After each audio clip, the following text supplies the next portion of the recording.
Hey gamers, Dawn here from Need to Know, taking a look at Eternal Destiny, released April 21st, 2016 by developer Office 5656 and publisher Degika. It costs $9.99 USD or your regional equivalent on the Steam store. Link in the description. The game features visual novel style storytelling, over 500 cards to collect, and an online ranked mode. Let's take a look. Alrighty, so here is our main hub, our home if you will. This is my bodacious beauty, who I have as my current battle commander. I'm not going to show you guys online because I don't typically play PvP, and also there's not many people online, so it's not a very viable option. Anywho, menu here. I can edit my deck for the different game modes. There are plenty to choose from. I've only done story thus far, so I've got two decks that I have for my starter deck, which was Cybers, and then I made one for the demons. We'll talk about alliances and whatnot in a moment. There's also a commander setting, which is her here. Her name is Celica. She's kind of cool. It used to be, where'd she go?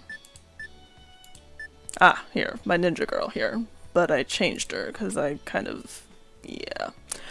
Right, you can set any card as your commander just as long as you have 2 or more copies of that card, and they give you different bonuses. Here you can enhance your cards by using either duplicates of the cards. I can use 1 or 2 copies here. I have 3 copies available to me here, and all that really does is add, you use gold of course, all that really does is add strength and HP, so nothing too out of the ordinary. There's also special cards, these upgrade cards that you can use for different ranks. Like she's 2-star I think, so if I use a 2-star card, which I have one of, I can upgrade her.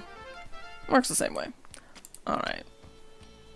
There's also a gallery of lovely events, your trophies, which are gained by doing in-game achievements like collecting 10 of Cybers, 10 of Kel, 10 of etc. You get the idea.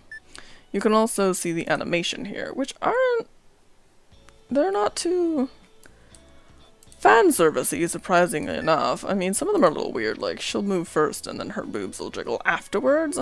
Okay.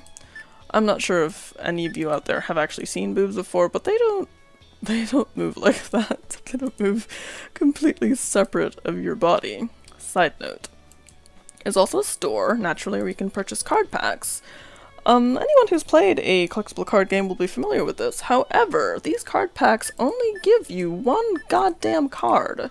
So as you can imagine, it's going to take you a long time to get all 600 and something cards out there. I'll buy a pack just for the purpose of showing you, and then go back here to open it. Survey says, aha! I have 2 of these now, so I can set it as my commander, like I said earlier. You can click on it, view more information. It has an active skill, it has a commander ability, it has what's that called? Skill that you don't use. Passive ability, there we go. Brains working today, guys. Don't you worry. There's also items. This is where the game starts to feel kind of, mobile portish, because there are stamina potions, which you can use to raise your stamina in one of the game modes, which I'll show you in a bit, and also other items that'll make it easier to get more cards. Of course, these are bought with in-game currency and not, like, you know, spending money, but still. So, we're gonna jump right into the scenario, which is the main story. I'm gonna continue. Now, this is a fight. I'll just use my basic deck. It was pretty balanced to begin with. So, in order to win, you either subdue the commander, which means knock out all their HP, which is shown here, or you wipe out the opponent's deck, which means they have new cards on the field, and all of their 20 available cards in their deck are in the full voice acting, which is nice. Anywho, would end up in the graveyard. I get to play first, which means I don't get as many cards as he does, but I do get to go on the offensive first. Now playing, again, feels kind of like a mobile port. You drag the card, and you drop it. Oh, she's so cute. If you drag 2 of the same card onto... oh, I don't have enough MP. MP, the currency up here is your stamina, I guess, your magic points, etc. If you've ever played a collectible card game, again, this won't come as a surprise to you. And it's expended every time you play a card. As you can see, the cost on this card right here is 1. So I place her down. Hello! And I can actually evolve this one. Now, the majority of evolutions, as you'll notice here, are simple color changes. Green hair or blue hair, green armor, now she's facing a different way. I know you saw it said attribute mismatch and that said attribute match. There are 3 attributes here: Kells, Cybers, and Demons. Demons don't work with Kells, Cybers work with Kells, Kells work with Kells, and etc. It's kind of a circle of elements, if that makes sense. Now, because my ninja girl here is actually a 3-star card, that's when the evolutions start actually looking interesting. Like, these two equals that, which is pretty cool. I do like those. Now, because this card is a Cal, you can see in the corner, it is a perfect match, and therefore I get extra attack points and extra HP.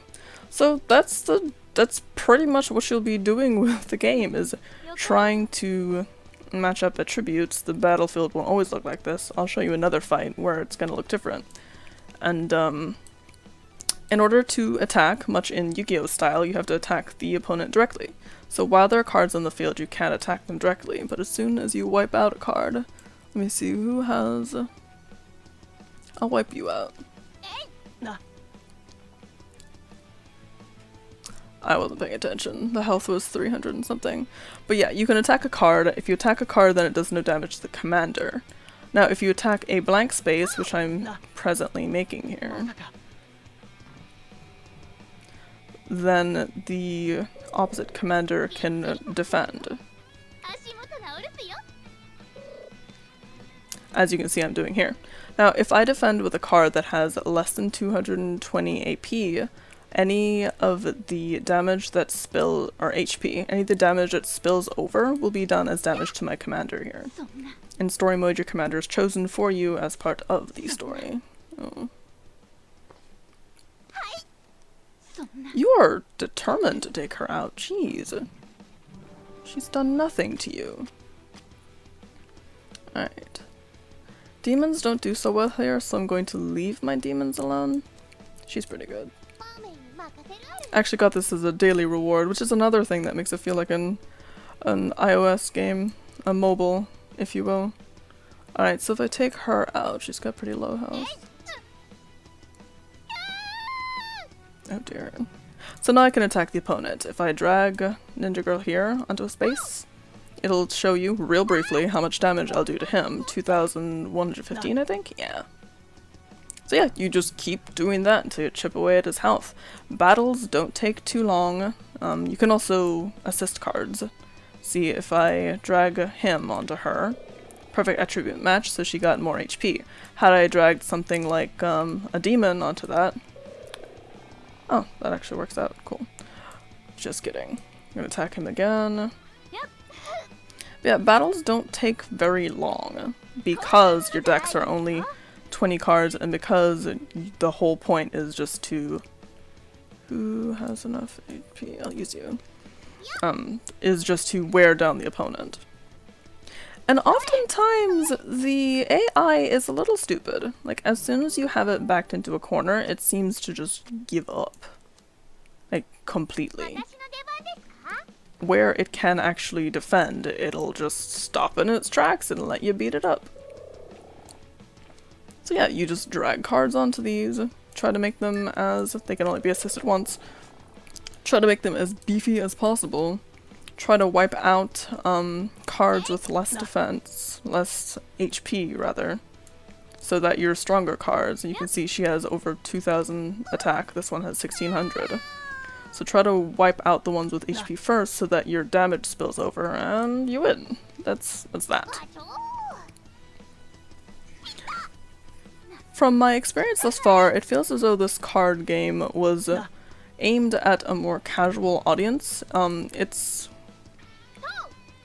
very story heavy. The story is told with full voice acting, like I said. It feels more like a visual novel that just so happens to have a card game mini game built in. やるではないか。気に入った。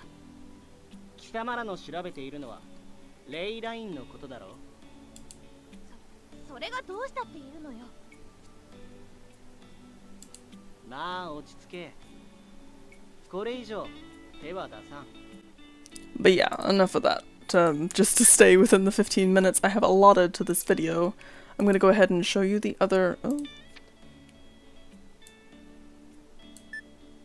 Yes, okay, home, not menu. The other game mode, which is called Dungeon. Now this daily dungeon, I've already gone through some of it, not that it'll make a difference.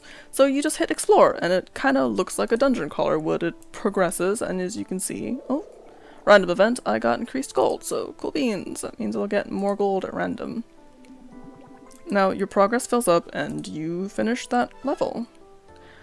The difference between modes is that in this mode you can actually recruit cards, kind of like you would a hero. These items I showed you earlier in the store increase your chance of recruiting. Let's hope I get her. I don't have this one. Aww.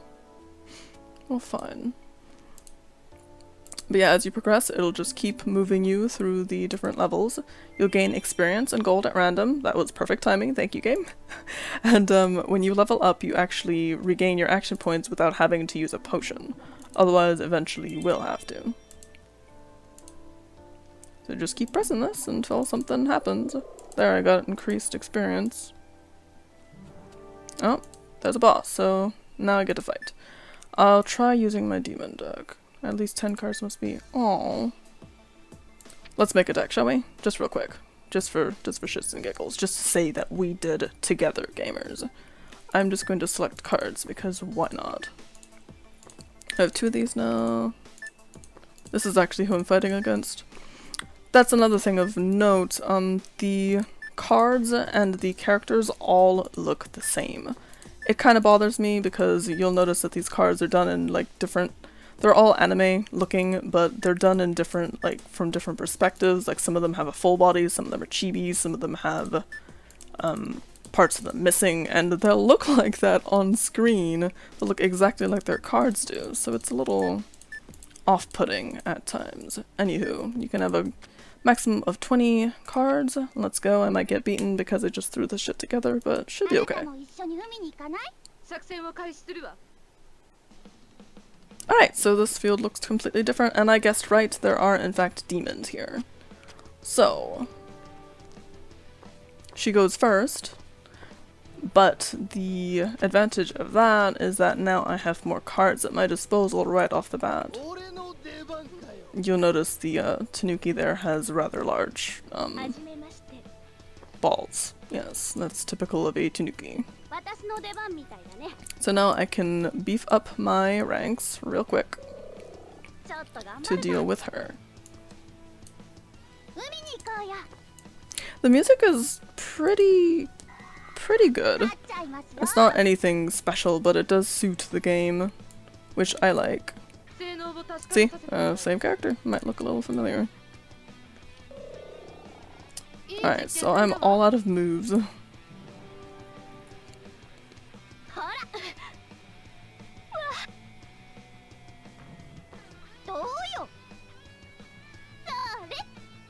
Nothing much more to say here, gamers. It's a card game. If you like card games, then you might like this one. If you're looking for something that's going to challenge you, this may not be the one. I mean, there's no difficulty setting. I've been playing for 9:32. I've been playing for 4 hours now, give or take, and I'm in chapter 3, so it doesn't say on the store how many chapters there will be, but it seems that I'll have plenty more hours to plow through before I actually get anywhere. Now there's skills that each card has, like I mentioned, that can activate here. So if I hit this, attack 3 of your opponent's cards, it takes 5 MP.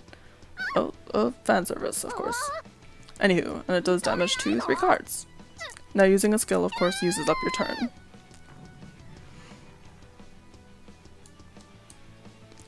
But yeah, gamers, this has been a quick look at Eternal Destiny. Card game, simplified. If you like collecting cards and you like pretty anime art, this may be the game for you. I'll link it in the description. Oh, I can recruit her now. Try? Yeah! Cool beans. Alrighty gamers, I've been Dawn from Need to Know. Stay in the know.